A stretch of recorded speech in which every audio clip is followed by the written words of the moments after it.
up, you guys? It is Brad here, and welcome to another episode of Ask Brick. This is my Q&A show here on YouTube, where you guys ask me LEGO-related questions in the comments across any of my videos, and I answer them up here on video. Today is episode number 96 of Ask Brick, so we're coming very, very close to episode 100, and I can't wait. But until then, of course, we've got a lot of great questions here today, so let's get right into it. This first question is a good one, and actually kind of relates to a lot of content that I've been making on this channel recently, and that is from CPN 1772.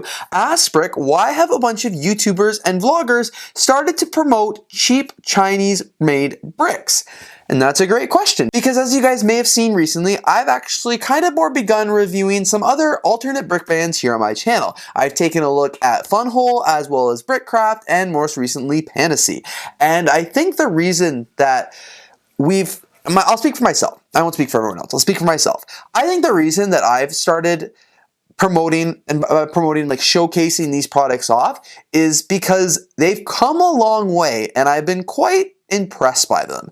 So I feel like many years ago, or like even until kind of last year, I didn't want to promote anything non-Lego. I would not touch it, did not want to build it, just because like when I grew up and was like had Mega Blocks and like the other brick brands, the quality was crap. The bricks weren't that good. You can tell instantly they weren't Lego. The color sucked. Like you just instantly, you knew they weren't Lego bricks. And the sets were like rip off of Lego sets. Like I remember all those other brick brands out there that just like totally ripped off Lego's designs.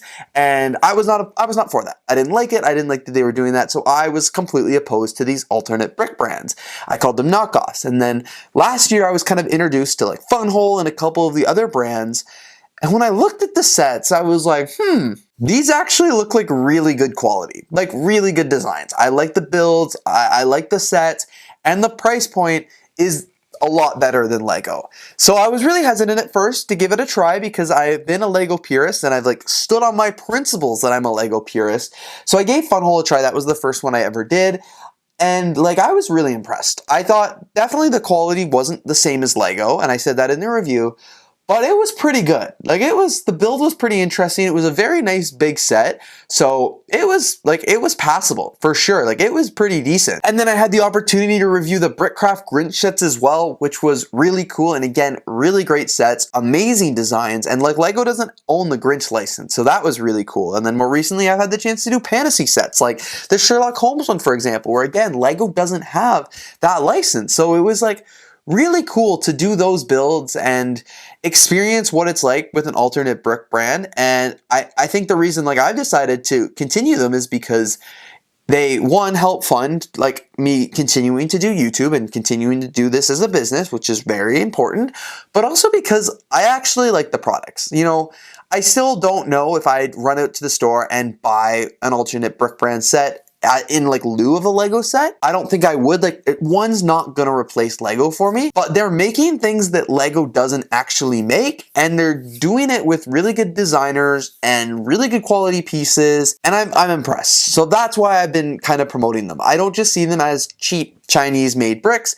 I see them as an affordable alternative to Lego, because Lego is really expensive and some people do want the best brand, but some people don't really care. I was like buying headphones recently, and I could buy the top of the line Apple headphones, or I could buy for half the price headphones that were almost as good. Yeah, they're not Apple quality good, but for almost as good at half the price is that worth it to me? And that's the same with these alternate brick brand sets. And some of you may disagree that you might not say a set that's half the price and almost as good as quality of Lego is worth it, but you may, and it's totally up to you. But I guess that's my answer of why I've been promoting these alternate brick brands recently, is because my viewers really like to watch them, and I think that's exactly what, they're not cheap Chinese knockoff bricks anymore. They're alternate brick systems. So it's totally up to you. Everybody has to do their own buying and stuff like that, but that's why I've personally started to take a look at them recently. This next question here is from Robert. Ask Brick, where did you get the large pirate set? And by large pirate set,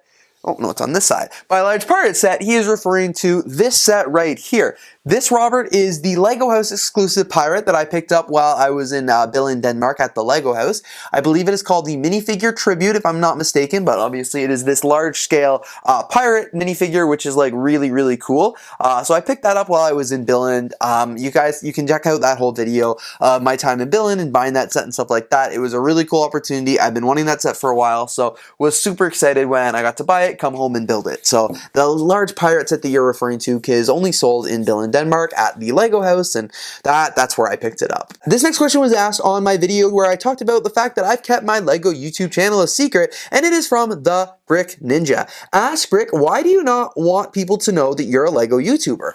I talked a lot about that in that video, and it's like 12 minutes long, so if you guys want to get the full answer, definitely check that out. I had an interesting time making that video. I made it actually almost a year ago now, and I just posted it a couple weeks ago. It sat in my uploads and my drafts for a really long time. I didn't know if I'd ever upload it, but I'm really glad I did because the response on that video was amazing. Like the community really showed me a lot of love there, and I appreciate. I still have to respond to a lot of those comments, but it warmed my heart. Why did I basically?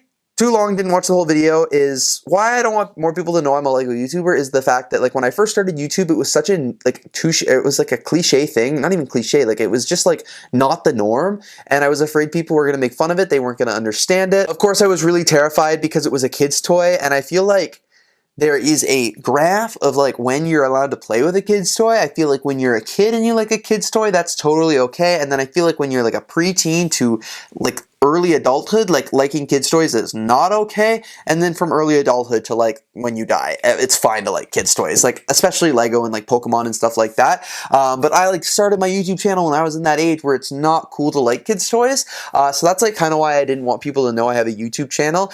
It was just to me, it was really embarrassing and really mortifying, so I wanted to keep that as big of a secret as I could, and now the reason I still don't tell anyone is because I'm embarrassed that I haven't told anyone.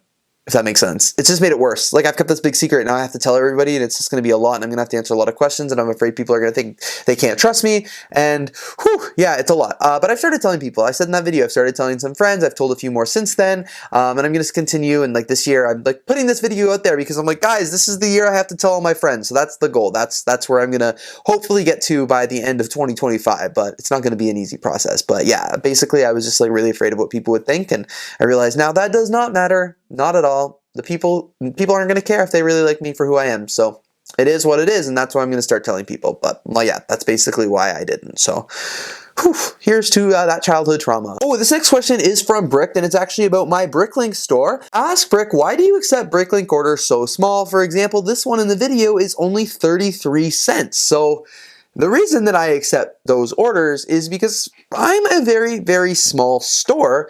And any order counts, even if it's only 33 cents, somebody out there needs a Lego part. They maybe are missing one piece and they want the Lego part. And even though it's only 33 cents, they want to order it and they've chosen to order it from me. So for an order like that, that's only 33 cents, I know it doesn't seem like maybe I'm losing money with my time, but those orders take a minute to pack. Seriously, if it's one lot and 33 cents, I go into one bag, find one part, heat seal it, and write an envelope, and it just goes to the post office with my other orders. And I've set up my fees and my currency in a way that I'm not losing money on those orders. I'm making money. Seriously, maybe if it's only $1 or $2, but I'm still making money on that order because of the currency conversion from my store and things like that. I price my shipping and handling fees and my low order fee to ensure that even though it's a small order under, that's the $5 minimum I set, I'm still making some money. Yeah, it's only $1 or $2, but at the end of the day, it's still a sale. Somebody's getting their Lego piece. I am a small store where I can handle that volume. Bigger stores that get 20 orders a day can't get 30 small orders like that. I'm a store that gets a couple orders a day, from 0 all the way to 5 or 6 a day. It really varies. I'm a tiny, tiny store. So if I can get a few decent sized orders and then 1 or 2 super tiny orders, it is what it is. As I said, it's not taking me extra work. It's not causing me extra stress. It's not losing me money. I'm making money on it still the way I've done my fees, and if it helps somebody out, it helps somebody out. I'm a very small store, so the fact that I have the time and privilege to do that, I don't mind. So that's why I have no order minimum. And then, as I said, if I get bigger, eventually that'll of course have to change based on volume and capacity. But for now, it's like, so I'm happy that people are getting the pieces that they need, and I'm happy to be able to fill that for them. Speaking of alternate brick brands from earlier, this question is from Emma Notamise, I think. He says, ask Brick, is there a reason there is more Grinch merch than usual this year? Is it an anniversary year? I was wondering the exact same thing. Obviously, I partnered with Brickcraft end of last year to show off their amazing brick-built Grinch sets. There was a couple to collect in that collection, and they were really cool sets, and I showed them off. But I agree with you. There was a lot of Grinch merch last year. There were those sets that came out. There was the McDonald's Happy Meal. There were other toys and pajamas and like a bunch of other Grinch things, and I don't think it was an anniversary year. I just think that the Grinch must have got some like extra marketing budget last year and decided that they were going to do some other partnerships and brand deals and stuff like that. But I'm not complaining. I mean, I really like the sets. I had a lot of fun building them, and I like seeing all the different Grinch merch that was out in the wild last year. But I guess I don't have an answer for you, unfortunately. I guess they just, they wanted to go big last year for whatever reason, but maybe it was an anniversary. No idea. Azi Tazari asked Brick, how do you get LEGO Insiders points from your instruction manuals? So I had made a whole video about this, I think in 2023, but basically it's really easy. All you need to do is take your LEGO instruction manual and a smartphone, scan the little QR code on the front through your camera's app. I guess other people are using other like third-party apps to scan the QR code, or like a Lego based app. You totally don't need to. I just use my camera and it opens Safari for me, and I'm already signed into Lego, and I just like scroll to the bottom and hit add, register my set. I skip the little survey they try and make you do and click add points, and the 20 points are added, and I think 20 points is for Canada, but like I don't know whatever country you're in, but you'll get points as well. And it's as easy as that. The points start adding up quite a bit. You know, you buy a lot of sets, eventually you're gonna get a lot more points and stuff, but it is like super easy to do. And as I said, I made a whole video about that in 2023. So if you have some more questions, I probably answer it there. This next question here is from Lenny Ireland. Asks Brick, which app do you use for scanning your LEGO minifigures? So I can't remember what the app is called. Let me open this up, my phone. I've got it somewhere. I think it's called like Scan or something like that. Minifig Scan, I believe, is what I use.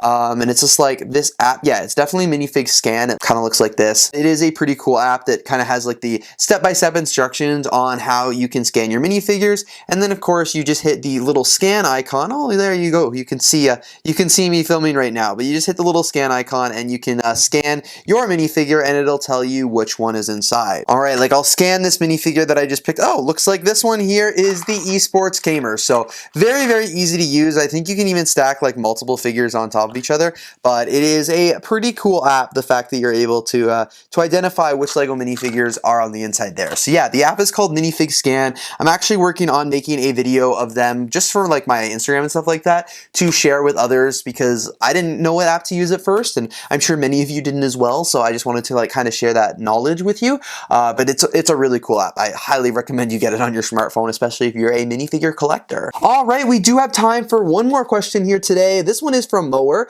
Ask Brick, how the heck did it take you 2 months to put away Lego? Guilty as charged. So for starters, this question was asked on the video I made about putting my Lego away from Europe. And I did get back in like October, and I didn't upload that video until January. So a couple of months definitely had gone by, and there was a few reasons for that. One, it really did take me a long time to put the Lego away. In fact, it is February as I'm filming this video, and I just put the Lego away from my Bricks in the Six convention that was in November. It's been in a box under the studio table here. But there's a few reasons. So for starters, sometimes it's just not a huge priority. Like, when you come back from a vacation like that, like in my case, I was gone for a month. When I came back from that, I had a lot of videos that I needed to upload and edit. Like I had a lot of vlogs, I had a lot of short forms, mock videos, store tours, haul videos. Like I had a lot of content banked up that I needed to get home and edit and upload. So when I came home here, I was spending days on days on days editing all that footage, and I didn't come home and just like start putting and building Lego. Unfortunately, I would have loved to. I just like I didn't have the capacity to do that.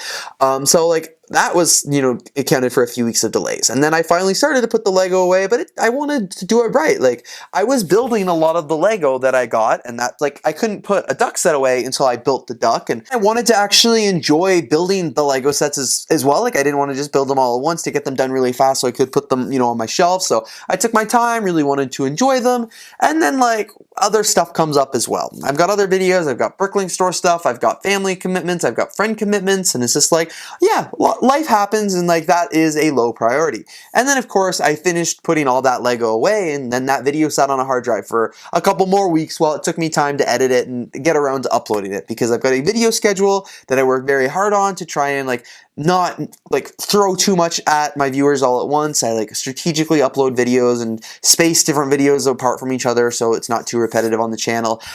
So videos like that where they're not like, those are called what I call evergreen videos. Those are videos that I can make whenever and I can upload whenever, and it doesn't really matter. Like obviously I don't want to be uploading an AFOL day vlog 6 months after AFOL day because people want to see it relatively soon. But a video of like me of a Lego haul in Europe, like doesn't really matter when that video goes live. You know, it doesn't really matter when it's a Lego room vlog of me doing stuff in the room here, because like, as long as it gets up there eventually, you know, like I just don't want to throw everything up there all at once. So I try and be strategic. So that's why like that video also was a little bit delayed, just because it sat on a hard drive for a while I like took some time to edit it and find a good time to upload it. So yeah, it definitely does take me way too long sometimes to put Lego away. Guilty as charged. I think a lot of us will feel the same. And I'm not going to name any names here, throw anyone under the bus, but I'm in a Snapchat group with some of my other Lego friends, and somebody the other day just sent a picture of some suitcases from Lego conventions they went to almost a year ago. Like literally so relatable. I'm getting in trouble on here for taking a few months, but it's not just me. There's a bunch of us who are the exact same way. At least mine came out of the suitcase. Like I mean, I took them out of the suitcase just to put them in a box under the table. But like, hey, it's something. Like it's hard. Everybody has life on the go, and sometimes putting away the Lego we get is not the #1 priority. But I'm good. I'm all caught up on my European Lego now. I'm still not caught up on my bricks in the 6th Lego, but I'm hoping I at least get that Lego put away before I go to my next Lego convention in a few months. So that's the goal. As long as it's kind of put away by that convention, I'm good to go. But yeah, sometimes life just gets in the way. It gets busy. That was a really long answer. I said we had time for one more question, and I just dragged on the episode. But anyway, you guys, thank you so much for watching today's video. Of course, if you did enjoy, please don't forget to leave a like, comment, and of course, subscribe. Stay tuned because I've got lots more videos coming to my YouTube channel very, very soon, and I can't wait to share them with you guys. Thank you so much for watching, and I will see you in the next video.